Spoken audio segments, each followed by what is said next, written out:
നമസ്കാരം, welcome to Mallu spectators podcast. ഇതൊരു separate ചാനലാണ്. മല്ലു സ്പെക്ടേറ്റേഴ്സ് ചാനൽ കാണുന്ന ആൾക്കാർക്ക് തീർച്ചയായിട്ടും പരിചയം ഉണ്ടാവും നമ്മുടെ ഈ ചാനലിനെ പറ്റി. അപ്പോൾ നമ്മൾ ആ മല്ലു സ്പെക്ടേറ്റർ ചാനലിൽ റീസെൻ്റായിട്ട് 2-3 ദിവസമായിട്ട് നമ്മളൊരു ലോങ് ഫോർമാറ്റ് വീഡിയോസ് അരുൺ ബ്രോയായിട്ട് ചേർന്നിട്ട് നമ്മൾ കുറച്ച് ഡീപ്പായിട്ടുള്ള ക്രിക്കറ്റ് ചർച്ചകൾ നടത്തിയിരുന്നു. സോ ആ ഒരു ഫോർമാറ്റ് ആ ഒരു ചാനലിൽ കറക്റ്റായിട്ട് വർക്ക് ആവുന്നില്ല, നമ്മുടെ മറ്റ് വീഡിയോകൾക്കൊക്കെ കുറച്ച് വ്യൂസൊക്കെ കുറയുന്നതൊക്കെ നോട്ടീസ് ചെയ്തുകൊണ്ട് നമ്മളൊരു ഡിസിഷനിലേക്കൊക്കെ എത്തിയൊരു പുതിയൊരു ചാനൽ, അതായത് ലോങ് ഫോർമാറ്റ്, അതുപോലെ ഇതുപോലെ ഡിസ്കഷൻ വീഡിയോസ് ഒക്കെ ചെയ്യാനായിട്ട് പുതിയൊരു ചാനലായിട്ട് തന്നെ തുടങ്ങാൻ സ്റ്റാർട്ട് ചെയ്തിട്ടാണ് ഈ ഒരു ചാനൽ നമ്മൾ സ്റ്റാർട്ട് ചെയ്തിരിക്കുന്നത്. ഇതിനെപ്പറ്റി നമ്മുടെ മല്ലു സ്പെക്ടേറ്റർ ചാനലിലും പറഞ്ഞിട്ടുണ്ടായിരുന്നു. ഇന്നലെ മുംബൈ വേഴ്സസ് GT മത്സരത്തിൻ്റെ റിവ്യൂ വീഡിയോസിലും നമ്മളിത് പറഞ്ഞിട്ടുണ്ടായിരുന്നു. അപ്പോൾ വീഡിയോ ശരിക്കും ഇന്നലെ രാത്രി തന്നെ ഈ ഒരു ഡീറ്റെയിൽഡ് വീഡിയോ വരേണ്ടതാണ്. ആ ചാനലിൽ ഇന്നലെ രാത്രി വരുമെന്നാണ് പറഞ്ഞിരുന്നത്. പക്ഷേ കുറച്ച് ടെക്നിക്കൽ പ്രശ്നങ്ങളും ഒക്കെ ആയിട്ട് നമുക്ക് ഇന്നലെ രാത്രി ചെയ്യാൻ പറ്റില്ല. കുറച്ച് ലേറ്റായാലും നമ്മൾ ഈ മുംബൈ വേഴ്സസ് GTയുടെ ഒരു റിവ്യൂ ചെയ്യുകയാണ്. ഇതൊരു ഫസ്റ്റ് വീഡിയോ ആയിരിക്കും ഈ ചാനലിലെ. പക്ഷേ അവിടെ നിന്ന് വരുന്ന മല്ലു സ്പെക്ടേറ്റർ ചാനലിൽ നിന്ന് വരുന്ന ആൾക്കാർ തീർച്ചയായിട്ടും ഇതിനെ സപ്പോർട്ട് ചെയ്യുക. പറ്റുന്നുണ്ടെങ്കിൽ വീഡിയോ ഫുള്ള് കാണുക, ഒരു ലൈക്ക് കമൻറ്റ് ഒക്കെ തീർച്ചയായിട്ടും ചെയ്യുക. അതൊക്കെ ഒരു പുതിയ ചാനൽ ആയതുകൊണ്ട് തന്നെ തീർച്ചയായിട്ടും നമ്മളെ ഹെൽപ്പ് ചെയ്യും. പറ്റുന്നുണ്ടെങ്കിൽ വീഡിയോ ഇങ്ങനെ ലോങ് ഫോർമാറ്റ് ഡിസ്കഷൻസ് ഒക്കെ ഇഷ്ടമുള്ള ആൾക്കാർക്ക് ഇത് ഷെയർ ചെയ്യാൻ കൂടെ ചെയ്യുകയാണെന്നുണ്ടെങ്കിൽ വളരെ ഉപകാരിക്കും. എന്തായാലും നമുക്ക് മുംബൈ വേഴ്സസ് GT മത്സരത്തിലേക്ക് വരാം. ഞാൻ ഓൾറെഡി റിവ്യൂ ചെയ്തതാണ്. അരുൺ ബ്രോയായിട്ട് ഞങ്ങൾ ഓൾറെഡി സംസാരിച്ചിട്ടുണ്ടായിരുന്നു. മുംബൈ ഒരു കംബാക്ക് അടിച്ചിരിക്കുകയാണ്. എല്ലാവരും മുംബൈ ഫാൻസിന്, OG മുംബൈ ഫാൻസിനൊക്കെ ഇങ്ങനെ സൈലൻ്റ് ആയിട്ടിരിക്കുകയായിരുന്നു കുറച്ച് ദിവസങ്ങളായിട്ട്. കാരണം കഴിഞ്ഞ സീസണിലെയും മോശം പെർഫോമൻസ്, പിന്നെ തിരിച്ചു വരുന്നു, പിന്നെ ഈ സീസണിലെ മോശം പെർഫോമൻസ്, അവർക്ക് ആ പഴയ ഒരു മുംബൈ കാണാൻ പറ്റുന്നില്ല. ആ ഒരു എനർജി, ആ ഒരു വെറി കാണാനായിട്ട് പറ്റുന്നില്ലായിരുന്നു. പക്ഷെ ആ വെറി ഇന്നലത്തെ മാച്ചിൽ കറക്റ്റായിട്ട് കണ്ടു. തിലക് വർമ്മയിലൊക്കെ ആ പക്ക മുംബൈ ജീൻ നമുക്ക് കാണാനായിട്ട് പറ്റി. ഇന്നലെ അടിച്ച് കയറി വന്ന അവസാനത്തെ ലാസ്റ്റ് 4 ഓവേഴ്സിൽ വന്ന റൺസ്, അതിനുശേഷം മുംബൈയുടെ ബോളിങ്, ഹർദിക് പാണ്ഡ്യയുടെ ആനിമേറ്റഡ് ആയിട്ടുള്ള ഗ്രൗണ്ടിലെ എനർജി ഒക്കെ നമ്മൾ കണ്ടു. അപ്പോൾ മുംബൈ ഫാൻസിനെ സംബന്ധിച്ച് വളരെ സന്തോഷമുള്ള ഒരു ദിവസമായിരിക്കും. മുംബൈ തിരിച്ചു വരണം എന്നുള്ളത് നമ്മൾ ആഗ്രഹിക്കുന്ന ഒരു കാര്യമാണ്. IPL സ്പൈസി ആക്കാൻ മുംബൈ, ചെന്നൈ ഒക്കെ തിരിച്ചു വന്നേ പറ്റത്തുള്ളൂ. ബ്രോ, എന്താണ് മുംബൈ വേഴ്സസ് ചെന്നൈ മത്സരത്തെ ഇന്നലെ കണ്ടിട്ട് എന്താ തോന്നിയത്? നമ്മൾ പറഞ്ഞ പോലെ തന്നെ മുംബൈ തിരിച്ചു വന്നിരിക്കുന്നു. അതെ, മുംബൈ വലിയൊരു സ്റ്റേറ്റ്മെൻ്റ് ആണ് കൊടുത്തിരിക്കുന്നത്. ഈ പറഞ്ഞുകൂട്ട് ചാരമാണെന്ന് കരുതി ചെകയാൻ നിൽക്കേണ്ട, കനല് കെട്ടിട്ടില്ലെങ്കിൽ പൊള്ളും എന്നൊരു സിനിമയിൽ പറഞ്ഞ പോലെ തന്നെയായിരുന്നു മുംബൈയുടെ ഒരു കംബാക്ക് എന്ന് പറയുന്നത്. നമ്മളെല്ലാവരും വളരെ പ്രതീക്ഷിക്കുന്ന ഒരു കംബാക്ക് ആയിരുന്നു. കാരണം കഴിഞ്ഞ നമ്മൾ റിവ്യൂവിൽ പറഞ്ഞ പോലെ ഈ ഒരു ഗെയിം മുംബൈക്ക് ഭയങ്കര ഡിസൈസീവ് ആയിരുന്നു. ഈ സീസൺ എങ്ങോട്ട് എന്ന് മുംബൈയുടെ ഒരു പോക്കിൻ്റെ ഗതി തന്നെ തീരുമാനിക്കുന്ന ഒരു കളി തന്നെയായിരുന്നു ഇത്. മുംബൈ ജയിച്ചതിൽ വളരെയധികം സന്തോഷം. തിലക് വർമ്മയുടെ ഒരു ബ്ലിസ്റ്ററിങ് സെഞ്ചുറി കാണാൻ പറ്റി. അതിലും നല്ല സന്തോഷം. ബുംറയുടെ കംബാക്ക് ആഫ്റ്റർ 5 ലോങ് ഗെയിംസ് വിക്കറ്റ്ലെസ് ആയിട്ട് നിന്നിട്ട് ബുംറയുടെ കംബാക്ക് എല്ലാം എടുത്തു പറയേണ്ടിയിരിക്കുന്നു. നമുക്ക് ഇതിനെ കുറിച്ചും സംസാരിക്കാം. കഴിഞ്ഞ വർഷവും ഇതുപോലെ തന്നെയായിരുന്നു. കഴിഞ്ഞ വർഷം ഡൽഹിയായിട്ടുള്ള മാച്ചാണ് ഞാൻ ഓർക്കുന്നത്. ഡൽഹിയായിട്ടുള്ള മാച്ചിൽ ഒരു സാറ്റ്നർ ഒരു റണ്ണൗട്ടൊക്കെ ആക്കിയിട്ട് ആ ഒരു പോയിന്റിൽ നിന്ന് നേരെ രണ്ട് ടീമിൻ്റെയും ഭാവി നേരെ തിരിഞ്ഞ്, അത്രയും നാൾ പെർഫോം ചെയ്തു വന്ന ഡൽഹി നേരെ താഴേക്കും പോയി, അത്രയും നാൾ തോറ്റു വന്ന മുംബൈ നേരെ മുകളിലേക്കും പോയി പ്ലേ ഓഫിലേക്ക് എത്തി. അതായിരുന്നു ടേണിംഗ് പോയിന്റ്. അതുപോലെ തന്നെ ഈ ഒരു സീസണിൽ വന്നിട്ട് മുംബൈയുടെ ഒരു ടേണിംഗ് പോയിന്റായിട്ട് ഈ മാച്ച് മാറുമെന്നുള്ളത് കണ്ടു തന്നെ അറിയണം. ഇനിയും പ്രശ്നങ്ങൾ തീർച്ചയായിട്ടും മുംബൈയിൽ ഇപ്പോഴും ഉണ്ട്. എന്തായാലും നമ്മൾ മുംബൈയുടെ ബാറ്റിംഗ് പറയുകയാണെന്നുണ്ടെങ്കിൽ തിലക് വർമ്മയുടെ ബ്ലിസ്റ്ററിംഗ് ആയിട്ടുള്ള സെഞ്ചുറി, അതുപോലെ നമൻദീർ വാല്യുബിൾ ആയിട്ടുള്ള, കുറച്ച് സ്ട്രൈക്ക് റേറ്റ് ഒക്കെ കുറവാണെന്നുണ്ടെങ്കിൽ ആ സിറ്റുവേഷൻസ് അനുസരിച്ച് കളിച്ച് നമ്പർ 3 ഇറങ്ങി ആ ഇന്നിങ്സ് എടുത്തുകൊണ്ട് പോകാൻ, മുന്നോട്ട് ബിൽഡ് ചെയ്യാനായിട്ട് നമൻദീറിൻ്റെ ഇന്നിങ്സ് തീർച്ചയായിട്ടും ഹെൽപ്പ് ചെയ്തിട്ടുണ്ട്. സോ അതാണ് മുംബൈയുടെ ബാറ്റിങ്. തിലക് വർമ്മയുടെ ബാറ്റിങ്ങിനെ പറ്റിയിട്ട് എന്തെങ്കിലും പറയാനുണ്ടോ? ലാസ്റ്റ് വന്ന ആക്സിലറേഷൻ അന്യായമായിരുന്നു. ഷോട്ട്സൊക്കെ നമ്മൾ സൗത്ത് ആഫ്രിക്കയിൽ 2 സെഞ്ചുറി അടുപ്പിച്ചടിച്ച തിലക് വർമ്മയെ പിന്നീട് ഇത്രയും ഇതായിട്ട് കാണുന്നത് ഇപ്പോഴാണ്. അതെ, തിലക് വർമ്മയാണെങ്കിൽ തന്നെ ഒരുപാട് ക്രിട്ടിസൈസേഷൻ ഏറ്റുവാങ്ങിയ ഒരാളാണ്. ബാറ്റ് കൊണ്ട് തന്നെ അതിന് എല്ലാം ഒരു ചുട്ട മറുപടി തിരിച്ചു കൊടുത്തു എന്ന് തന്നെ വേണം പറയാൻ. അതായത് തിലക് വർമ്മയുടെ ഇന്നിങ്സ് തന്നെ എടുത്ത് നോക്കുകയാണെന്നുണ്ടെങ്കിൽ വളരെ മെല്ലെ പോയി 80-86 സ്ട്രൈക്ക് റേറ്റിൽ പോയിട്ട് അവസാനം ചടകുടഞ്ഞ് എഴുന്നേറ്റ് കലിതുള്ളി എല്ലാവരെയും അടിക്കുന്ന രീതിയിലേക്ക് പെട്ടെന്ന് മാറിയത്. ഫസ്റ്റ് 23 ബോളിൽ 19 റൺസായിരുന്നു, 18 റൺസായിരുന്നു ആദ്യത്തെ 23 ബോളിൽ. പിന്നീടുള്ള 22 ബോളിലും 23 ബോളിലാണ് 82 റൺസ് അടിക്കുന്നത്. അത്ര ആക്സലറേഷൻ ആണ് ലാസ്റ്റ് അതിന് ധാരാളമായി സംഭാവന ചെയ്യാനായിട്ട്. അതെ, ഈ ഫസ്റ്റ് ഒരു 20 പന്ത് എല്ലാവരുടെയും, ഫസ്റ്റ് ഒരു 20 ബോൾസ് എല്ലാവരുടെയും എനിക്ക് ഒരു ഇൻഡന്റ് വന്നില്ല രണ്ടുപേരുടെയും ഭാഗത്തുനിന്ന്. ഫസ്റ്റ് 3 പേരുടെ ഭാഗത്തുനിന്നും. ഹർദിക് പാണ്ഡ്യയുടെ സൈഡിൽ നിന്നാണെങ്കിലും 16 പന്തിൽ 15, തിലക് വർമ്മയാണെങ്കിൽ 23 പന്തിൽ 18, നമൻദീർ ആണെങ്കിൽ 21 പന്തിൽ 20 എന്ന് പറയുന്നത് റണ്ണേ ബോൾ പോലും ഇല്ല. അപ്പോൾ ഞാൻ വിചാരിച്ചു ഇവരെന്താ അല്ലെങ്കിൽ ഒരു ഇൻറ്റൻറ്റ് കാണിക്കുന്നില്ല ഇല്ലയോ എന്ന് വരെ കരുതിയിരുന്ന ഒരു സമയത്ത് ജിടിയുടെ ബോളിങ്ങിന് അതിന് ക്രെഡിറ്റ് കൊടുക്കണം. ജെയ്റ്റിയുടെ ലെങ്സ്, അവരുടെ ലെങ്സ് പ്രോപ്പർ ആയിരുന്നു ഇന്നലെ. അതുപോലെ തന്നെ പിച്ച് കുറച്ച് ഒരു ബാറ്റിങ്ങിന് അത്ര ഫ്രണ്ട്ലി അല്ലായിരുന്നു. കുറച്ച് ബോൾ ഹോൾഡ് ചെയ്യുന്നുണ്ടായിരുന്നു, കുറച്ച് ബുദ്ധിമുട്ട്. ഒരു ബ്ലാക്ക് സോയിൽ ആകുമ്പോൾ സ്വാഭാവികമായിട്ട് സംഭവിക്കുന്ന കാര്യങ്ങൾ സ്പിന്നിന് സപ്പോർട്ട് കിട്ടുന്നുണ്ടായിരുന്നു. സോ അതുകൊണ്ടൊക്കെ ആയിരിക്കണം. പക്ഷെ അവസാനം വന്നിട്ട് ഒരു ചെറിയ കറക്ഷൻ ഉണ്ട്. ബ്ലാക്ക് സോയിൽ ആകുമ്പോഴത്തേക്കിനും ബോൾ ഹോൾഡ് ചെയ്യല്ല ചെയ്യുന്നത്, ബോൾ ഇച്ചിരി സ്കിഡ് ചെയ്ത് മാറുകയാണ് ചെയ്യുന്നത്. ബ്ലാക്ക് സോയിൽ ആകുമ്പോൾ ക്രാക്സ് ഉണ്ടാകും കൂടുതലായിട്ട്, എന്നിട്ട് അവിടെ നിന്ന് സ്കിഡ് ചെയ്തും മാറുകയും ചെയ്യുന്നത്. അപ്പോൾ എത്രത്തോളം സ്ലോ ആയിട്ട് ബോൾ ചെയ്യുന്നു അത്രത്തോളം സ്പിന്നിങ്ങിനെ അനുകൂലിക്കും എന്നുള്ളത് വലിയ ഫാക്ടറാണ്. നമ്മൾ ഈ വാഷിങ്ടൺ സുന്ദറിൻ്റെയും റഷീദ് ഖാൻ്റെയും ഡിഫറൻസ് അവിടെയാണ്. റഷീദ് ഖാൻ എത്രത്തോളം സ്ലോ ബോൾ എറിയാൻ നോക്കുന്നു, അല്ലെങ്കിൽ ഈ സാക്നറൊക്കെ ആണെങ്കിൽ എത്രത്തോളം സ്ലോ എറിയുന്നു. അവരുടെ ആവറേജ് സ്പീഡ് എന്ന് പറഞ്ഞാൽ 80-85 അത്രത്തോളം അവർക്ക് സ്പിന്ന് കിട്ടുന്നുണ്ട്. പക്ഷേ വാഷിങ്ടൺ സുന്ദർ ഇങ്ങോട്ട് വന്ന് ഫയർ ചെയ്യുമ്പോൾ 105 വാഷിങ്ടൺ സുന്ദർ ത്രൂ ഔട്ട് ആ ഓവർ എറിഞ്ഞ് തീർത്തത്. അപ്പം അങ്ങനെയുള്ള പിച്ചുകളിൽ ആ ഒരു പേസ് വേണമായിരുന്നു എന്നത് സ്പിൻ ഡിപ്പാർട്ട്മെൻറ്റ് തന്നെ ഒരു ഓവറേ കൊടുത്തുള്ളൂ. വാഷിങ്ടൺ സുന്ദറിന് ഓരോരോ കൊടുത്തുള്ളൂ. ഗില്ലിന് ഇന്ന് വരെ ടെസ്റ്റ് കളിക്കുമ്പോഴാലും അതുപോലെ തന്നെ വാഷിങ്ടൺ സുന്ദർ എന്ന് പറഞ്ഞ ബോളറിന് ബോൾ കൊടുക്കാൻ ഗില്ലിന് കോൺഫിഡൻസ് ഇല്ല. അത് നമ്മൾ ഇന്ത്യയിൽ ടെസ്റ്റ് കളിക്കുമ്പോഴും കണ്ടിട്ടുള്ളതാണ്, ഗുജറാത്തിലും കണ്ടിട്ടുള്ളതാണ്. പിന്നെ എന്തിനാണ് ഒരു ഓൾറൗണ്ടർ എന്നുള്ള രീതിയിൽ വാഷിങ്ടൺ സുന്ദറിനെ ഗില്ലിൻ്റെ ടീമിൽ കളിപ്പിക്കുന്നത് എനിക്ക് പലപ്പോഴും തോന്നിയിട്ടുണ്ട്. ബോളിംഗ് കൊടുക്കുക ഒരു ഹെസിറ്റേഷൻ തീർച്ചയായിട്ടും ഉണ്ട്. ഇപ്പോൾ ഫസ്റ്റ് ഓവറിൽ ഇപ്പോൾ നമ്മൾ കണ്ടാണ് പല ബോളേഴ്സും. ഇപ്പോൾ ഇന്നലെ അശോക് ശർമ്മ ആദ്യത്തെ 2 ഓവർ ബ്യൂട്ടിഫുൾ ആയിട്ട് എറിഞ്ഞിട്ട് ലാസ്റ്റ് ഓവർ വന്ന് എക്സ്പെൻസീവ് ആയിരുന്നു. അതുപോലെ ഒരു ഓവർ എക്സ്പെൻസീവ് ആവുന്നത് ഇറ്റ്സ് ഒബിയസ്. അടുത്ത ഓവറിലായിരിക്കും വന്നിട്ട് ഒരു കംബാക്ക് കൊടുക്കാനായിട്ട് ഒരു ബോളറിന് പറ്റുന്നത്. സോ അങ്ങനെ ഒരു രണ്ടാമത്തെ ഒരു ഓപ്ഷൻ രണ്ടാമതൊരു ചാൻസ് കൊടുക്കാനായിട്ട് കോൺഫിഡൻസ് ഇല്ലാത്ത ക്യാപ്റ്റൻ അങ്ങനെ ഒരു ബോളർ ഓൾറൗണ്ടർ എന്നുള്ള രീതിയിൽ വാഷിങ്ടൺ സുന്ദറിനെ എന്തിനാണ് കളിപ്പിക്കുന്നത് എന്നുള്ളത് എനിക്ക് മനസ്സിലാവും. അതെ, നമ്മളത് പ്രീ മാച്ച് അനാലിസിസിൽ തന്നെ പറഞ്ഞിരുന്നു. ഈ തവണ GT ഫസ്റ്റ് 6 ഓവേഴ്സ് എറിയാൻ പോകുന്ന ലൈനിൽ ലെങ്ത് എന്തായിരിക്കുമെന്നും ലാസ്റ്റ് 6 ഓവേഴ്സിൽ അല്ലെ 5 ഓവേഴ്സിന് GT സ്ട്രഗിൾ ചെയ്യാൻ പോകുന്നത് എന്തായിരിക്കും നമ്മൾ വളരെ വ്യക്തമായിട്ട് പ്രീ മാച്ച് ഷോയിൽ നമ്മൾ അനലൈസ് ചെയ്ത് പറഞ്ഞിരുന്നു. അതായത് കഴിഞ്ഞ കളികൾ, മുമ്പോട്ടുള്ള കളികളിൽ നോക്കിക്കഴിഞ്ഞ് കഴിഞ്ഞാൽ GT ഒരു 6 to 8 മീറ്റർ ലെങ്തിൽ ഒരു ഹിപ്പ് അല്ലെ ചെസ്റ്റ് ലെവലാണ് ബോൾ ചെയ്തുകൊണ്ടിരുന്നത്. ബോൾ ബാറ്റ്സ്മാൻ്റെ അടുത്ത് ചെല്ലുമ്പോഴത്തേക്കും അതാണ് 6 to 8 പ്രത്യേകത. നേരെ മറിച്ച് ഇപ്പോൾ നമ്മൾ അന്നും പറഞ്ഞിരുന്നു ഇവിടെ നല്ല പുൾ ഷോട്ട് കളിക്കാനും ഹുക്ക് കളിക്കാനും പറ്റുന്ന നല്ല കളിക്കാരുണ്ട്, അതുകൊണ്ട് ആ ഒരു ലെങ്ത് പോകത്തില്ല, ഇച്ചിരി ടച്ച് അപ്പ് ഫ്രണ്ട് ആയിരിക്കും എന്ന് പറഞ്ഞ പോലെ തന്നെ പവർ പ്ലേയിൽ സിറാജ് ആണെങ്കിലും റബാഡയാണെങ്കിലും ഒരു ഒറ്റ ബോൾ പുൾ ഷോട്ട് കളിക്കാനായിട്ട് കൊടുത്തില്ല. ഓൾമോസ്റ്റ് എല്ലാ ബോളും 99% ഓഫ് ദ ബോൾസും വന്നിരിക്കുന്നത് 4 to 6 മീറ്ററിലാണ്. അപ്പോൾ ആദ്യത്തെ നമ്മൾ വിക്കറ്റുകൾ എടുത്ത് നോക്കിക്കഴിഞ്ഞാൽ ഈ 2 കളികളിലെ വിക്കറ്റിൻ്റെ ചുമ്മാ ഹൈലൈറ്റ്സ് എടുത്ത് നോക്കിയാൽ തന്നെ അറിയാം രണ്ടിൻ്റെയും വ്യത്യാസം. കൂടുതലും ഈ കളി ഫ്രണ്ട് ഫൂട്ടിലാണ് ബാറ്റ്സ്മാരെല്ലാം ഔട്ടായിരിക്കുന്നത്. ഇപ്പോൾ സൂര്യകുമാർ യാദവ് ആണെങ്കിലും ഡിക്കോക്കിൻ്റെ ഇത് വേറെയാണ്, ഡിക്കോക്കിനെ സെറ്റ് ചെയ്തതാണ്. അതും വളരെ മനോഹരമായിട്ടാണ് സെറ്റ് ചെയ്തിരിക്കുന്നത്. കഴിഞ്ഞ കളികളെ തന്നെ പോലെ തന്നെ അൻകിൽ രഘുവംശിയെയും ടീം സൈഫോർട്ടിനെയും ഈ കളിയാണെങ്കിൽ ഡിക്കോക്കിനെയും ഔട്ടാക്കിയ രീതി റബാഡ നോക്കിക്കഴിഞ്ഞ് കഴിഞ്ഞാൽ ആദ്യത്തെ ഒരു ബോൾ ഒരു 130 റേഞ്ചിൽ ഇച്ചിരി വൈഡ് 6th സ്റ്റമ്പിൽ ഇട്ട് കൊടുക്കും, അത് കട്ട് ചെയ്ത് 4 കളയും, ഡ്രൈവ് ചെയ്ത് 4 കളയും. ആ ഒരു കോൺഫിഡൻസിൽ നിൽക്കുമ്പോൾ വന്നൊരു 8 മീറ്റർ ലെങ്തിൽ ഒരു 150 ഒരു എറിയുമ്പോഴത്തേക്കിന് ബാറ്റ്സ്മാൻ്റെ ടോട്ടൽ ബോഡി അലൈൻമെൻറ്റ് മാറിയാണ് ഈ 3 പേരും ഔട്ടയക്കുന്ന രീതിയും ബോളും ഏകദേശം സെയിം തന്നെയാണ്. ഇപ്പം അതിനകത്തിൽ ഈ സിറാജിൻ്റെ എടുത്തു പറയണം, 3 ഓവറിൽ പവർ പ്ലേയിൽ 15 റണ്ണ് മാത്രമേ അവർ സിറാജ് വിട്ടുകൊടുത്തിട്ടുള്ളൂ. ആ കണ്ടെയ്ൻ ചെയ്തുകൊണ്ടാണ് ഇപ്പുറത്തെ റബാഡയ്ക്ക് വിക്കറ്റ് എടുക്കാൻ സാധിച്ചതും. തീർച്ചയായും ടോട്ടൽ 4 ഓവർ എറിഞ്ഞപ്പോൾ 25 റൺസ് മാത്രമേ സിറാജ് കൊടുത്തിട്ടുള്ളൂ ടോട്ടൽ. ഇന്നലെ ഇത്ര 200 റൺസ് വന്ന മാച്ച് ഒരുപാട് മാറി.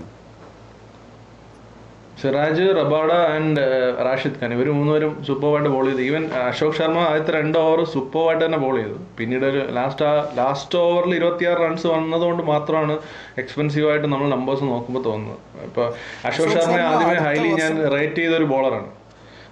അപ്പോൾ പലരും ചെണ്ട, ഇപ്പോൾ നമ്മുടെ ഉമ്രാൻ മാലിക്കിനെ പോലെയൊക്കെ ചെണ്ടയായി മാറുമെന്നൊക്കെ പലരും കമൻറ്റ് സെക്ഷനിൽ പറയുന്നുണ്ടായിരുന്നു. പക്ഷേ നമ്മൾ അന്ന് ഡിസ്കസ് ചെയ്ത പോലെ തന്നെ 2 വേരിയേഷൻസ് കൊണ്ടുവരാനും ആ ബോളറിന് പറ്റുന്നുണ്ട്.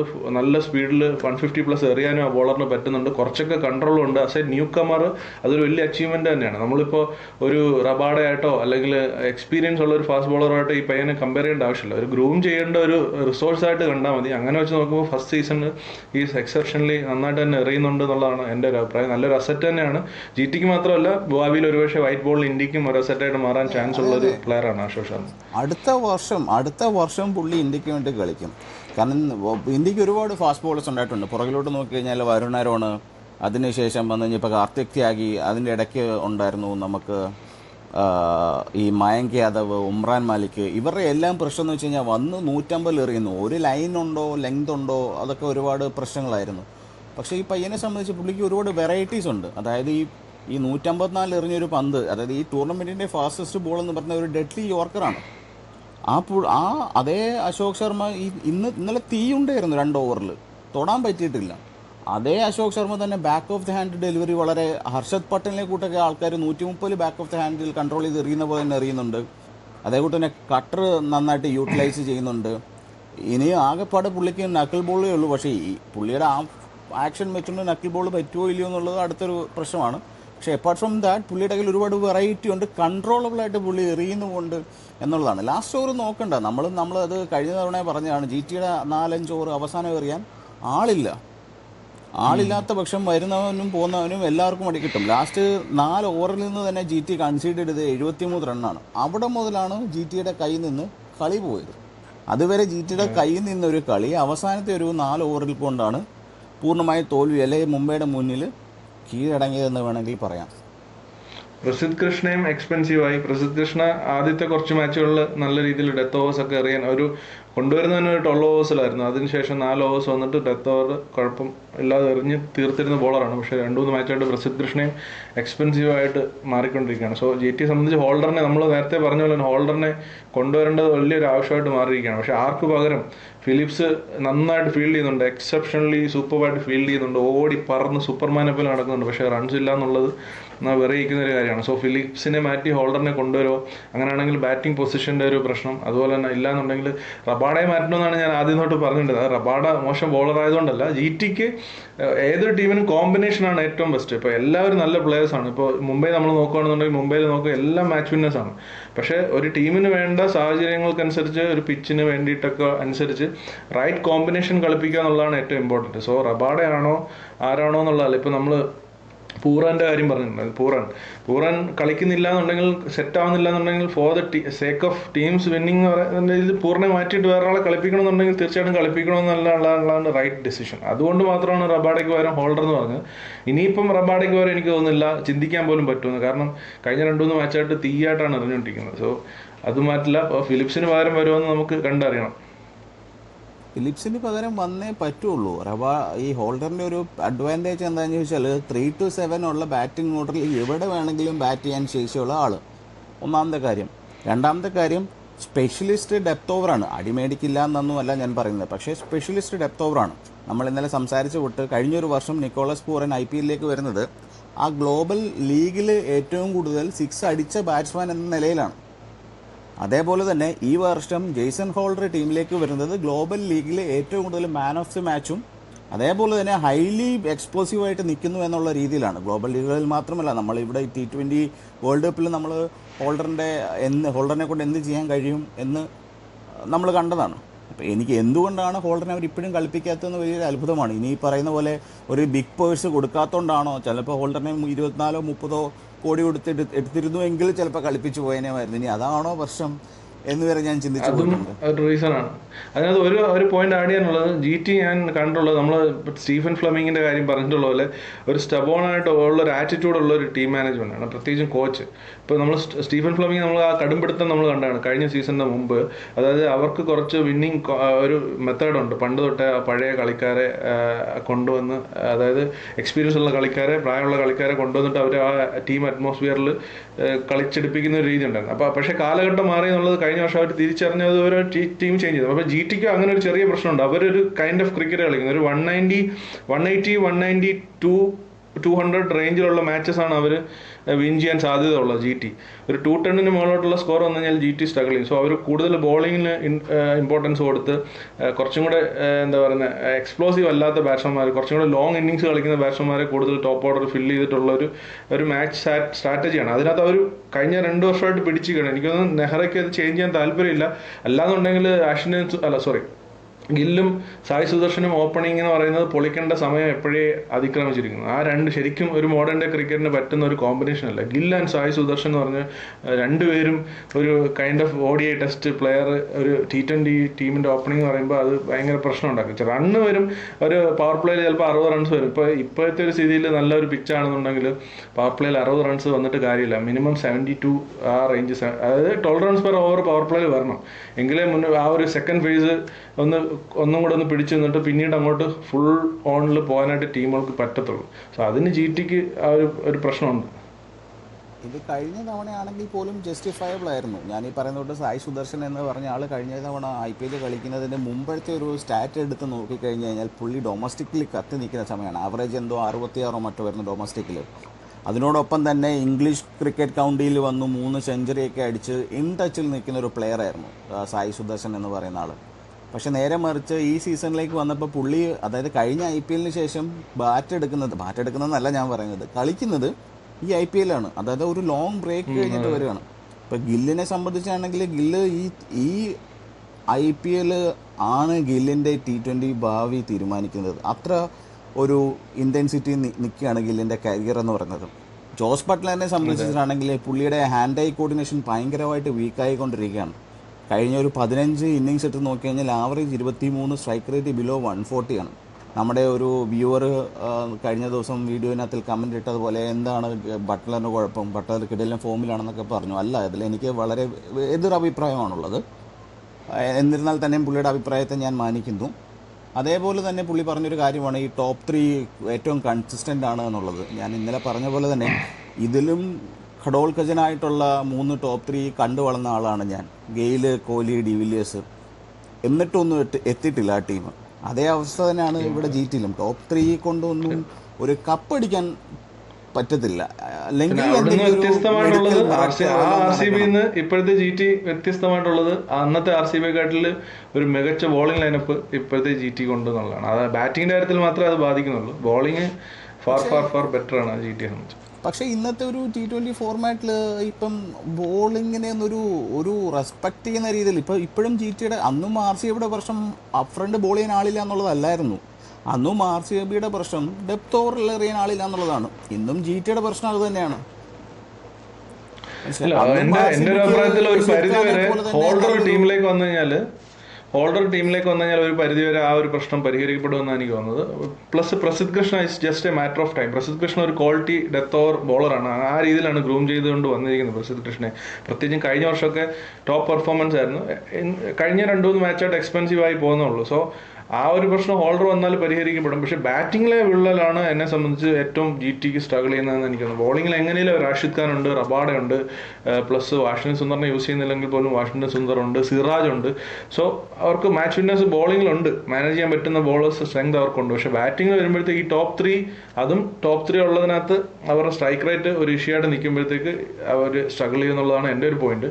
ഒരുപക്ഷെ അവിടെ സായ് സുദർശന് പകരം അവിടെ ഒരു എക്സ്പ്ലോസീവ്, ഇപ്പോൾ ജോസ് ബട്ട്ലർ ഓപ്പൺ ചെയ്യുകയാണെങ്കിൽ പോലും കുറച്ചും കൂടെ ബെറ്റർ ഓപ്ഷനാണ് അവർക്ക്. Jos Buttler and Shubman Gill open ചെയ്യുകയാണെന്നുണ്ടെങ്കിൽ. സായ് സുദർശൻ ഒരു നല്ല പ്ലെയറാണ്, പക്ഷേ ഒരു റോങ് കോമ്പിനേഷനിലാണ് കളിക്കുന്നത്, റോങ് ടീമിലാണ് കളിക്കുന്നത്. ഒരുപക്ഷെ മറ്റൊരു ടീമിന് ഒരു ടോപ്പ് ഓർഡറിൽ ഒരു ആങ്കർ ചെയ്യാൻ പറ്റുന്ന ഒരു ബാറ്റ്സ്മാനായിട്ടോ അല്ലെങ്കിൽ അങ്ങനെ വേണമെങ്കിൽ യൂസ് ചെയ്യാം. GTക്ക് ഓൾറെഡി ഗിൽ ഉള്ളതുകൊണ്ട് പ്ലസ് സായ് സുദർശൻ എന്ന് പറയുന്നത് എൻ്റെ ഒരു ഒപ്പീനിയനിൽ അതൊരു അധികപ്പറ്റായിട്ടാണ് എനിക്ക് എന്നും തോന്നിയിട്ടുള്ളത്. കഴിഞ്ഞ വർഷം അത് തന്നെ, ഈ വർഷം അതിന് മാറ്റമൊന്നുമില്ല.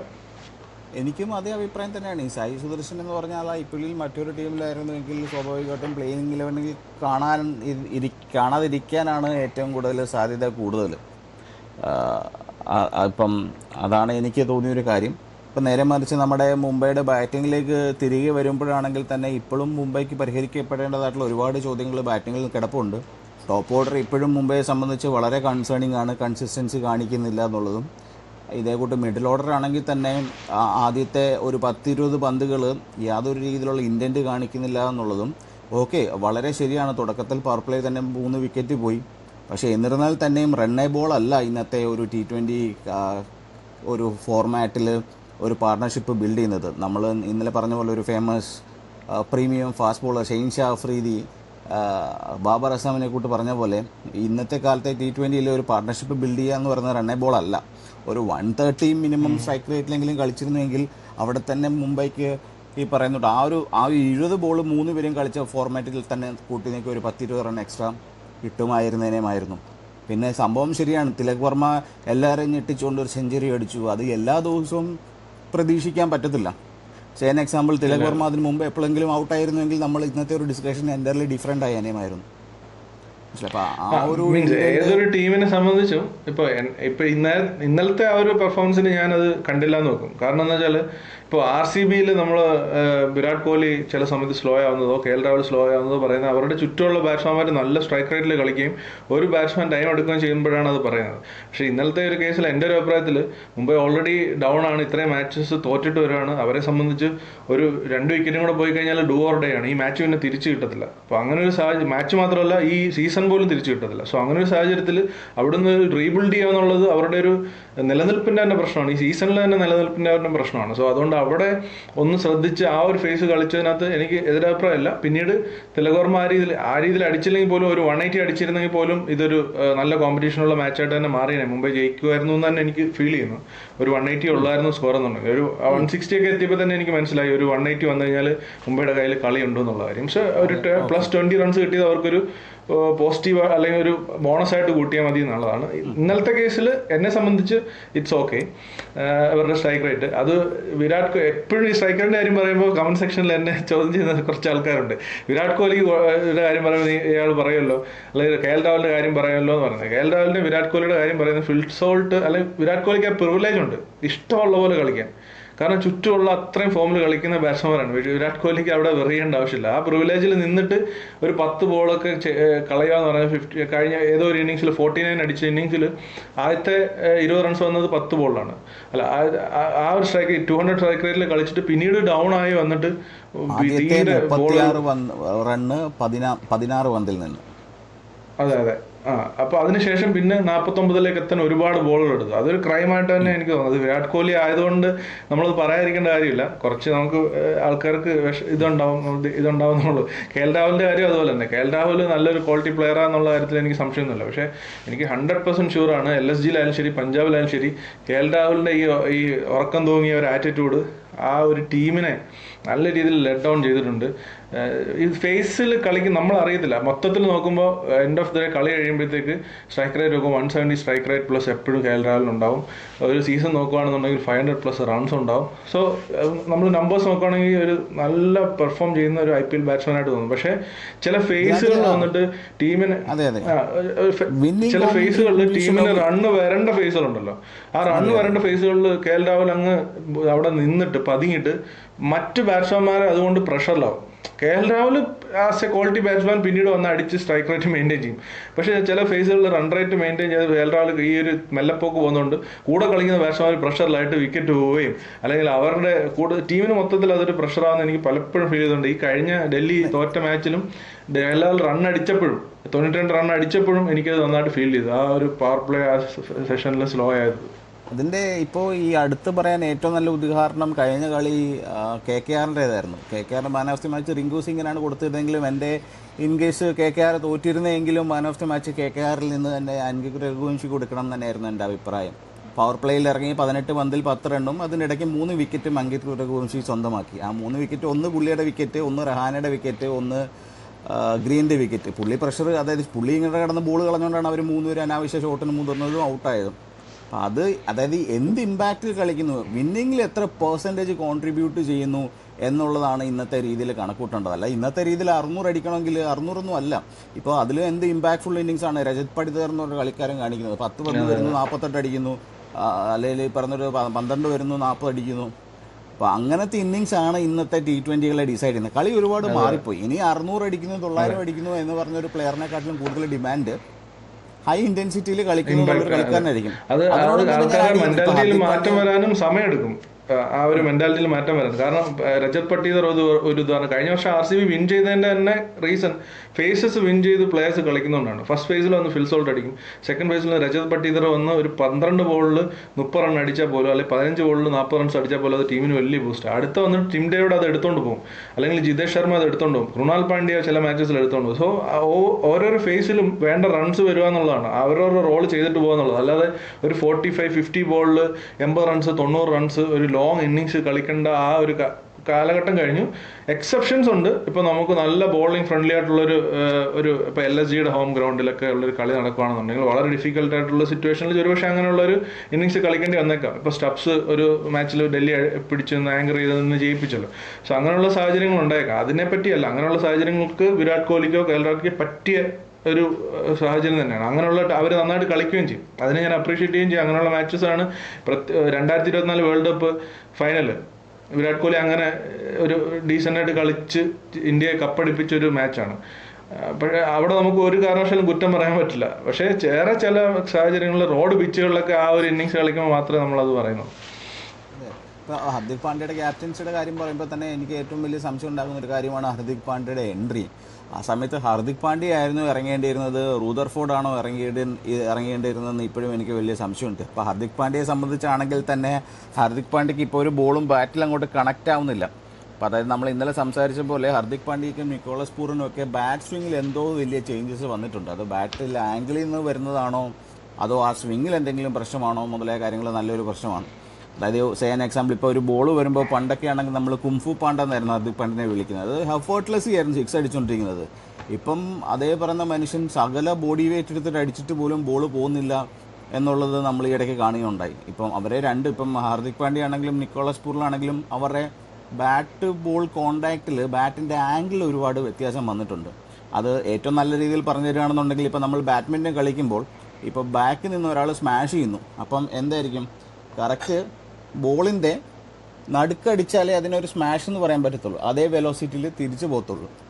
അതല്ലാതെ ഈ വരുന്ന ഷട്ടിൽ കോർക്കിൻ്റെ ഒരു സൈഡിലോ അല്ലെ ബാറ്റ് ഏതെങ്കിലും രീതിയിൽ ആംഗിൾ തിരിഞ്ഞു വെച്ചോ അടിച്ചു കഴിഞ്ഞാൽ അത് ഫ്രണ്ടിൽ ഡ്രോപ്പായിട്ടോ അല്ലെങ്കിൽ അത് നെറ്റയിലോ ചെന്ന് വീഴത്തുള്ളൂ. അതേ കാര്യം തന്നെയാണ് ഹാർദിക് പാണ്ഡ്യയ്ക്കും ഈ പറയുന്ന പോലെ നിക്കോളസ് പൂറിനും ഒക്കെ റീസെൻ്റ്ലി സംഭവിച്ചുകൊണ്ടിരിക്കുന്നത്. കഴിഞ്ഞ കുറച്ച് തവണ ഇവർ രണ്ടുപേരും ഔട്ടായതെടുത്ത് നോക്കിയാൽ തന്നെ വളരെ എവിഡൻ്റ് ആണത്. അത് എങ്ങനെ അവർ അതിൽ നിന്ന് റിക്കവർ ചെയ്യും എന്നുള്ളത് അവർ തന്നെ ത്രൂ പ്രാക്ടീസോ അല്ലെ ബെറ്റർ എന്തെങ്കിലും ഒരു അനാലിസിസോ നടത്തി തന്നെ മാറ്റേണ്ടതാണ്. എത്രയും പെട്ടെന്ന് തന്നെ അവർ തിരിച്ചു വരട്ടെ എന്നുള്ളതാണ് എൻ്റെ ആഗ്രഹം. കുറച്ചൊക്കെ മെൻ്റൽ ഒരു റീസൺ ഉണ്ട്. ഞാൻ അതിൻ്റെ മറ്റൊരു സൈഡിൽ നിൽക്കുന്ന ഒരാളാണ്. ഇതിനകത്ത് ഞാൻ പലരോട് ഡിബേറ്റ് ചെയ്തിട്ടുണ്ട്. ഇപ്പോൾ നമ്മൾ ടെക്നിക്കൽ ഫ്ലോസ് പറയുമ്പോൾ ഇപ്പോൾ വിരാട് കോഹ്ലി ഒരു ഫേസിലൂടെ കടന്നിട്ടുണ്ട്. ടെക്നിക്കൽ ഫേസ് എത്ര കോച്ചസ് നിന്നിട്ട് ബാറ്റിൻ്റെ സ്വിങ്ങിൻ്റെ പൊസിഷൻ, ബാക്ക് ലിഫ്റ്റിൻ്റെ പൊസിഷൻ, എൽബോയുടെ പൊസിഷൻ എന്നൊക്കെ പറഞ്ഞ് ടെക്നിക്കലി പറഞ്ഞാലും എൻ്റെ ഒരു അഭിപ്രായത്തിൽ എൻഡ് ഓഫ് ദി ഡേ ഇത് ഫോം എന്ന് പറയുന്ന ഒരു മെൻ്റൽ തിങ് ആണെന്ന് എനിക്ക് തോന്നിയിട്ടുള്ളത്. ഇപ്പോൾ ഒരു ബാറ്റ്സ്മാൻ ഒരേ നല്ല മെൻ്റൽ സ്റ്റേജിൽ നിൽക്കുമ്പോഴത്തേക്ക് അവൻ്റെ പ്രോപ്പറായിട്ടുള്ള ബാറ്റിങ്ങും ഇപ്പോൾ ബ്രോ പറഞ്ഞ കാര്യങ്ങളെല്ലാം ഓട്ടോമാറ്റിക്കായിട്ട് തന്നെ വരും. അപ്പോൾ അത് ഫിക്സ് ചെയ്യാൻ നോക്കിക്കഴിഞ്ഞാൽ അങ്ങനെ ഫിക്സ് ചെയ്യാനാണെന്നുണ്ടെങ്കിൽ വിരാട് കോഹ്ലിക്കൊന്നും ഇത്രയും വലിയ ഒരു ബാറ്റ് പാച്ച് വരേണ്ട കാര്യമില്ല. ഒന്ന് ആലോചിക്കുക, എത്ര വർഷം വിരാട് കോഹ്ലി ഒരു സെഞ്ചുറിക്ക് വേണ്ടിയിട്ട് ഇങ്ങനെ വേഴാമ്പലിനെ പോലെ കാത്തിരുന്നു. വിരാട് കോഹ്ലിക്ക് കിട്ടാത്ത കോച്ചസ് ഉണ്ടോ? വിരാട് കോഹ്ലിക്ക് കിട്ടാത്ത ആനലിസ്റ്റ് ഉണ്ടോ? വിരാട് കോഹ്ലിക്ക് കിട്ടാത്ത ടെക്നിക്കൽ അഡ്വൈസ് ഉണ്ടോ? സോ ടെക്നിക്കൽ അഡ്വൈസിൽ ഉപരി അതിനൊരു മെൻ്റൽ എന്തായാലും പറയുന്നത് ഒരു ഡ്രെയിൻ ചെയ്തിട്ട് സംഭവിക്കുന്ന ഫോം എന്ന് പറയുന്നത് അങ്ങനെ ഒരു സംഭവമായിട്ടാണ് എനിക്ക് തോന്നിയിട്ടുള്ളത്. ആ സംഭവം വരുമ്പോഴത്തേക്ക് ബോയ് പറഞ്ഞ ടെക്നിക്കൽ ആസ്പെക്ട്സ് എല്ലാം ഫോളോ ചെയ്യും, തനിയെ ഫിക്സ് ചെയ്യേണ്ടതെന്നല്ല പറയുന്നത്. പക്ഷേ അത് അങ്ങനെ ഫോളോ ചെയ്യുന്നതായിട്ടാണ് പല എക്സാമ്പിൾസിലും എനിക്ക് തോന്നിയിട്ടുള്ളത്. ഇപ്പോൾ ഇന്നലെ വീഡിയോ ചെയ്തതിനകത്തിൽ ഒരു വ്യൂവർ വന്നൊരു കമൻറ്റ് ഇട്ടിരുന്നു, ജോസ് ബട്ട്ലറിനൊക്കെ ഇനി കോച്ചിനെ ആവശ്യമുണ്ടോ എന്നുള്ള കാര്യം.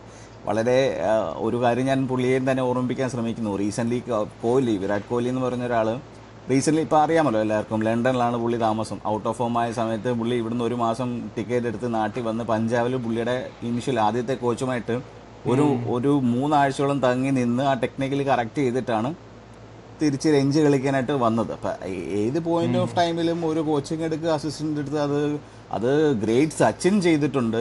ഈ റീസെൻ്റ്ലി ഇപ്പം ഫോമിൽ നിൽക്കുന്ന സഞ്ജു സാംസൺ ചെയ്തിട്ടുണ്ട്. അങ്ങനെ ഒരു ഇന്നാർക്കും ഇന്നത് വേണോ എന്ന് ചോദിച്ചു കഴിഞ്ഞാൽ എക്കാലത്തും എല്ലാവർക്കും എല്ലാം വേണം എന്ന് തന്നെ അഭിപ്രായം. ബ്രോ പറയുന്നത് വളരെ ഒരു ഡിബേറ്റബിൾ ആയിട്ടൊരു ടോപ്പിക്കാണ്. മൈൻഡ് സെറ്റ് ആണോ ടെക്നിക്കലാണോ? ഇപ്പം ഞാൻ നേരെ തിരിച്ചു ചോദിച്ചു കഴിഞ്ഞാൽ ടെക്നിക്കൽ അല്ല എന്നല്ല, അവിടെ തെറ്റിദ്ധരിക്കാൻ പാടില്ല. ടെക്നിക്കൽ അല്ല എന്നല്ല പറയുന്നത്. Technique is very important. ഞാൻ ടെക്നിക്കിനെ തള്ളി പറയുകയല്ല, അങ്ങനെ വിചാരിക്കരുത്. ബട്ട് ടെക്നിക്ക് നമ്മൾ എത്ര ഫിക്സ് ചെയ്താലും ഇറ്റ്സ് എ മെന്റൽ തിങ് എന്ന് എനിക്ക് പലപ്പോഴും തോന്നിയിട്ടുണ്ട്. അത് പല പ്ലേയേഴ്സിന്റെ കാര്യത്തിൽ. ഇപ്പോൾ ഒരു ഉദാഹരണം പറഞ്ഞാൽ ഹർദിക് പാണ്ഡ്യക്ക് നമ്മൾ എത്ര ഹർദിക് പാണ്ഡ്യ ഒരു എന്താ മാച്ച് സിറ്റുവേഷന് അനുസരിച്ച് ലിഫ്റ്റ് ആവുന്ന ഒരു പ്ലെയറാണ്. പലപ്പോഴും ശ്രദ്ധിച്ചില്ല, അതായത് ഏറ്റവും ചലഞ്ചിങ് ആയിട്ടുള്ള സിറ്റുവേഷൻസിൽ ലിഫ്റ്റ് ആവുന്ന ഒരു പ്ലെയറാണ്. പക്ഷെ എൻ്റെ ഒരു അഭിപ്രായത്തിൽ ഹർദിക് പാണ്ഡ്യക്ക് റെസ്പെക്ട് വേണം, ഓറ കിട്ടണം, അതൊക്കെ ഉള്ള സാഹചര്യം. അതായത് ഇന്ത്യൻ ടീമിലേക്ക് വരുമ്പോൾ ഹർദിക് പാണ്ഡ്യ ബീസ്റ്റ് ആവുന്നത് അതുകൊണ്ടാണ്. ഇപ്പോൾ ഇന്ത്യൻ ടീമിലേക്ക് വരുമ്പോൾ ഹർദിക് പാണ്ഡ്യ ഒരു അവിഭാജ്യ ഘടകമാണ്. മുംബൈ ഇന്ത്യൻസിലെ ക്യാപ്റ്റൻ ആയതുകൊണ്ട് തന്നെ അവിടെ കിട്ടുന്ന ഒരു ഇതും ഇന്ത്യൻ ടീമിലെ ഹർദിക് പാണ്ഡ്യയുടെ സ്ഥാനം തമ്മിൽ ഒരുപാട് വ്യത്യാസം. ഇന്ത്യൻ ടീമിലെ സൂപ്പർ സ്റ്റാറാണ് ഹർദിക് പാണ്ഡ്യ, റോക്ക് സ്റ്റാറാണ്. അപ്പോൾ ആ സ്ഥാനം പുള്ളിക്ക് കിട്ടിക്കുമ്പോൾ ഓട്ടോമാറ്റിക്കലി പുള്ളി ആ സ്വാഗ് കാണിക്കും, വന്നിട്ട് പെർഫോമൻസ് ചെയ്യും. അപ്പോൾ അങ്ങനെ ഒരു സംഭവങ്ങളുണ്ട്. ഇത് തീർച്ചയായിട്ടും ഡിബേറ്റബിൾ തന്നെയാണ്. എങ്കിലും രണ്ടും കൂടെ മിക്സ്. എനിക്ക് ഒരു സ്ലൈറ്റ്ലി ഒരു മെന്റൽ സൈഡാണ് കൂടുതലും പ്ലേയേഴ്സിന്റെ ഫോമിന് ഇമ്പാക്ട് ചെയ്യുന്നതെന്ന് എനിക്ക് തോന്നുന്നുണ്ട്. പിന്നെ പല ഫാക്ടേഴ്സ് ഉണ്ടായിരിക്കാം. പിന്നെ ഈ എമൗണ്ട് ഓഫ് ക്രിക്കറ്റ് അവർ കളിക്കുന്നതൊക്കെ അതിൻ്റെ ഒരു ഫാക്ടറാണ്. ഒരുപാട് പണ്ടത്തെ പോലെയല്ല, ഒരുപാട് ക്രിക്കറ്റ് കളിക്കുന്നുണ്ട്. പിന്നെ ഈ റിക്കവറി ഒക്കെ ഒരു പ്രശ്നമാണ്. അവർക്ക് പേഴ്സണൽ റീസൺസ് ഉണ്ടാവും, പേഴ്സണൽ ഇഷ്യൂസ് ഉണ്ടാവും, അങ്ങനെ ഒരുപാട് കാര്യങ്ങളുണ്ടാവും. ശരി, അപ്പൊ നമുക്ക് ഈ ടോപ്പിക്കിലേക്ക് തന്നെ തിരിച്ചു വരാം.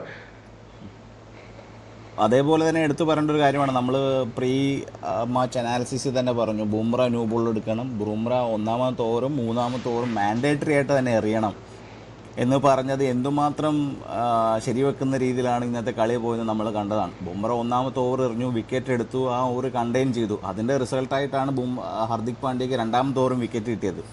ബുംറയുടെ മൂന്നാമത്തെ ഓവറും വിക്കറ്റ് കിട്ടിയതിനും ശുഭ്മൻ ഗില്ല് വാഷിംഗ്ടൺ സുന്ദറിന് സ്ട്രൈക്ക് കൊടുത്തിരുന്നുവെങ്കിൽ ആ ഓവറിൽ നമുക്കൊരു വിക്കറ്റ് സുഖമായിട്ട് കാണാമായിരുന്നു. ബുംറയുടെ ഒരു യോർക്കറും വാഷിംഗ്ടൺ സുന്ദറിൻ്റെ സ്റ്റമ്പ് മൂന്നായിട്ട് പറക്കുന്നതും നമുക്ക് ഉറപ്പായിട്ടും കാണാൻ കഴിയുമായിരുന്നു. പക്ഷേ ശുഭ്മൻ ഗിൽ സ്ട്രൈക്ക് കൊടുത്തിരുന്നില്ല. ബുംറയുടെ സ്പെല്ല് എടുത്തു പറയേണ്ടതായിട്ടിരിക്കുന്നു. അതേപോലെ തന്നെ പുതിയ താരോദയമല്ല, അശ്വിനി കുമാർ എന്ന് പറയുന്ന ഒരു ബോളറിൻ്റെ പെർഫോമൻസും നമ്മൾ അതിനകത്തിൽ എടുത്ത് പറയേണ്ടതായിട്ട് ഇരിക്കുന്നു. നമ്മുടെ കഴിഞ്ഞ വീഡിയോയിൽ തന്നെ ഒരു റെജിമോൻ പുള്ളി വന്ന് പറഞ്ഞിരുന്നു അശ്വിനി കുമാർ അടുത്ത കളിക്കും 3 വിക്കറ്റ് എടുക്കും. സ്റ്റാറ്റിക്കലി നോക്കിക്കഴിഞ്ഞാൽ ആദ്യമായി അശ്വിനി കുമാർ ഒരു സീസണിൽ മുംബൈക്ക് വേണ്ടി കളിച്ച കഴിഞ്ഞ സീസണിലെ ആദ്യത്തെ കളിയും ഈ സീസണിലെ ആദ്യത്തെ കളിയും 4 വിക്കറ്റ് വീതം എടുത്തിട്ടുണ്ട്. അത് അറിഞ്ഞിട്ടാണോ ഇനി റെജിമോൻ പറഞ്ഞതെന്ന് എനിക്കറിയത്തില്ല. പക്ഷേ സ്റ്റാറ്റിക്കലി അത് നടന്നിട്ടുണ്ട്. അതാണ് മുംബൈയുടെ അഹമ്മദാബാദിലെ 5 കളികളിലെ ആദ്യത്തെ വിജയത്തിന് വലിയൊരു ഭാഗമായത്. അശ്വിനി കുമാർ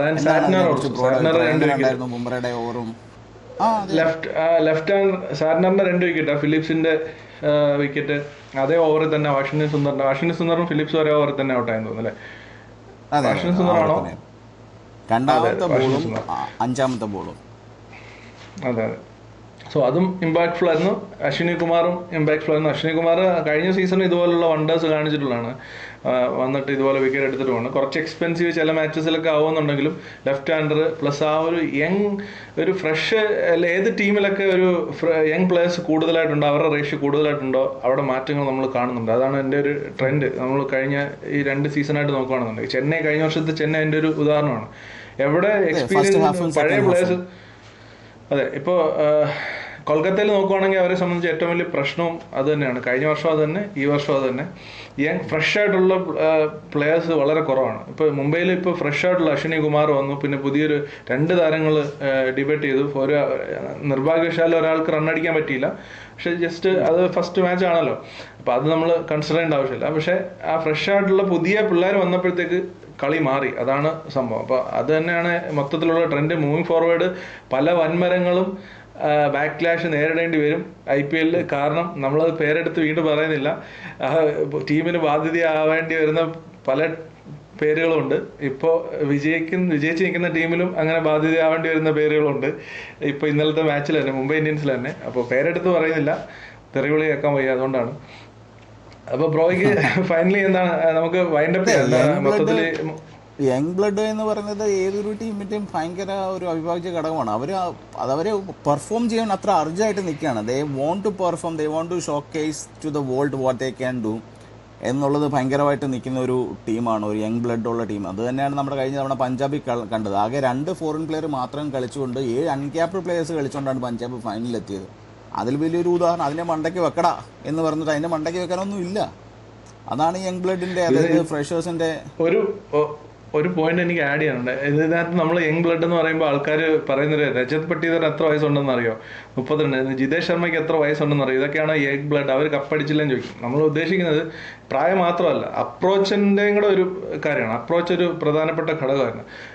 ഇപ്പം രജത് പട്ടീദറിന്റെ അപ്രോച്ച്, രജത് പട്ടീദറിന് ഇപ്പം 35 വയസ്സുണ്ടെന്നുണ്ടെങ്കിലും പ്രശ്നമില്ല. അപ്രോച്ച് അത് റൈറ്റ് ആയിട്ടുള്ള അപ്രോച്ചാണ്. അതുപോലെ തന്നെ വിരാട് കോഹ്ലിയെ നമ്മൾ പറയുമ്പോഴും Virat Kohli is trying to change എന്നുള്ളത് വലിയൊരു ഫാക്ടറാണ്. വിരാട് കോഹ്ലിയെ പോലെ ന്യൂ ഏജ് ക്രിക്കറ്റ് കളിക്കാൻ സ്വന്തം ശൈലികൾ മാറ്റി മാക്സിമം ട്രൈ ചെയ്യുന്ന ഒരു പ്ലെയർ വേറെ ഇല്ല. ഇപ്പം നമുക്ക് സ്ട്രൈക്ക് റേറ്റ് നോക്കുകയാണെങ്കിൽ നമുക്ക് മനസ്സിലാവും. ലാസ്റ്റ് 3 years പുള്ളി ഇമ്പ്രൂവ് ചെയ്ത്, സ്ട്രൈക്ക് റേറ്റ് ഇമ്പ്രൂവ് ചെയ്തത്.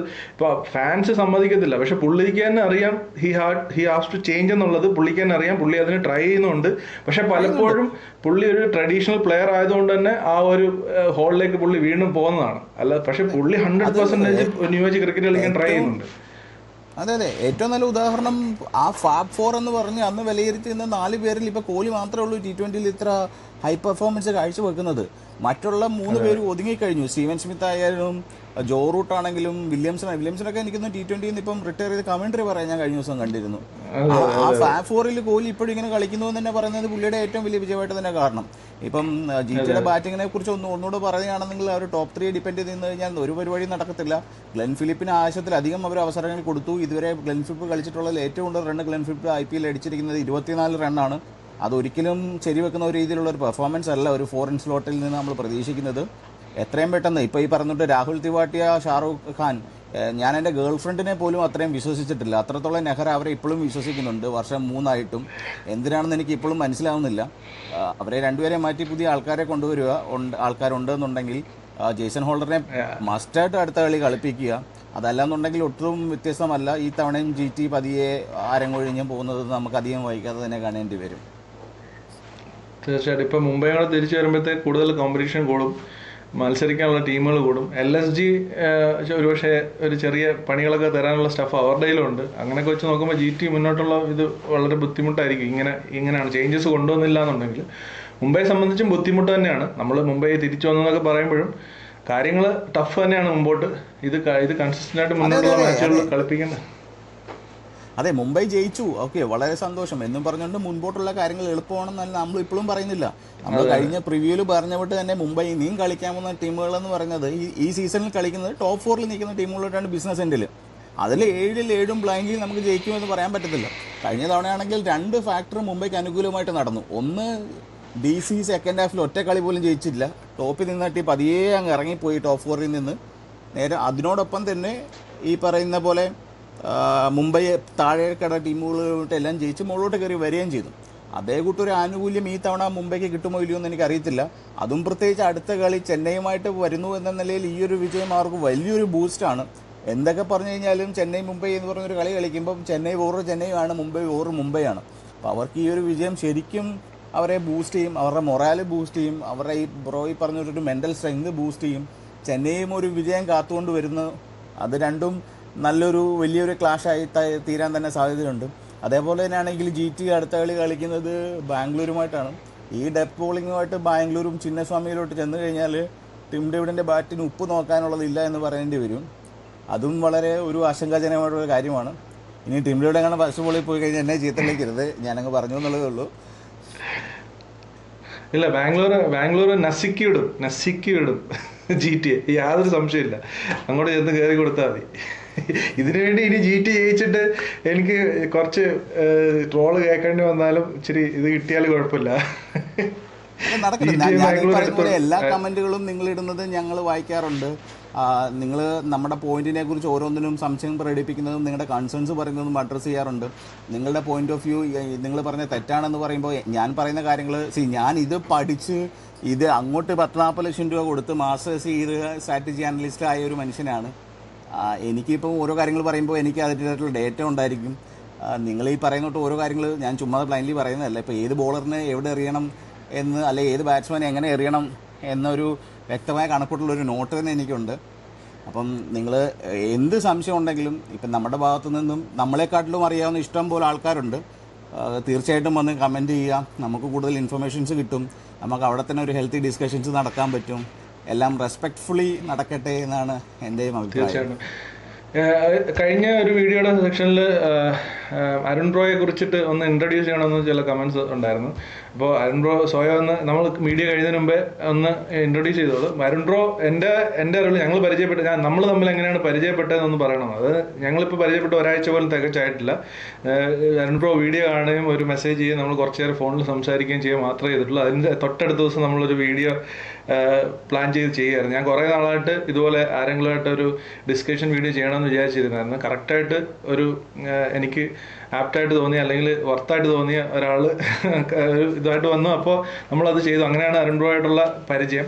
അരുൺ ബ്രോ ഒരു അനലിസ്റ്റാണ്, കുറച്ചും കൂടി ഡേറ്റ ബേസ്ഡ് ആയിട്ട് പറയുന്ന ഒരാളാണ്. ഞാൻ തീർത്തും ഡേറ്റയിൽ വളരെ വീക്കാണ്. അതുകൊണ്ട് തന്നെ ഞാൻ എന്തെങ്കിലും നമ്പേഴ്സ് പറഞ്ഞിട്ട് എന്നെ ആരും ഇതാക്കരുത്. എൻ്റെ നമ്പേഴ്സ് എപ്പോഴും വീക്കാണ്. ഞാൻ കളി കണ്ടിട്ട് കളിയുടെ ഒരു എന്താ പറയുന്നത് ഒരു ഇൻസൈറ്റ്, ആ ഒരു എന്തായാലും പറയുന്നത് കളി കണ്ടിട്ട് നാച്ചുറലി വരുന്ന അഭിപ്രായങ്ങൾ പറയുന്ന ഒരാളാണ് ഞാൻ. സോ കുറച്ചും കൂടി ടെക്നിക്കലിയും അനലിറ്റിക്കലിയും പറയുന്നത് അരുൺ ബ്രോ ആണ്. സോ അതുകൊണ്ട് തന്നെ എന്തായാലും നമുക്ക് കുറച്ചും കൂടി മീനിങ് ഫുൾ ആയിട്ടുള്ള ഡിസ്കഷൻസ് ഈ ഒരു പോഡ്കാസ്റ്റിൽ തീർച്ചയായിട്ടും വരുത്തണം. ഇനിയും മെമ്പേഴ്സിനെ നമുക്ക് ആഡ് ചെയ്യണം. ഒരു 3 മെമ്പറായിട്ട് കുറച്ച് നമുക്ക് ഒരു ഗസ്റ്റിനെയും കൂടെ ഡിസ്കഷൻസിൽ ആഡ് ചെയ്യണമെന്നുള്ളത് നല്ലതായിരിക്കും തോന്നുന്നു. നമ്മൾ രണ്ടുപേരും പ്ലസ് ഒരു ഗസ്റ്റിനും കൂടെ ഉണ്ടെന്നുണ്ടെങ്കിൽ കുറച്ചും കൂടെ ഇൻട്രസ്റ്റിംഗ് ആയിരിക്കും.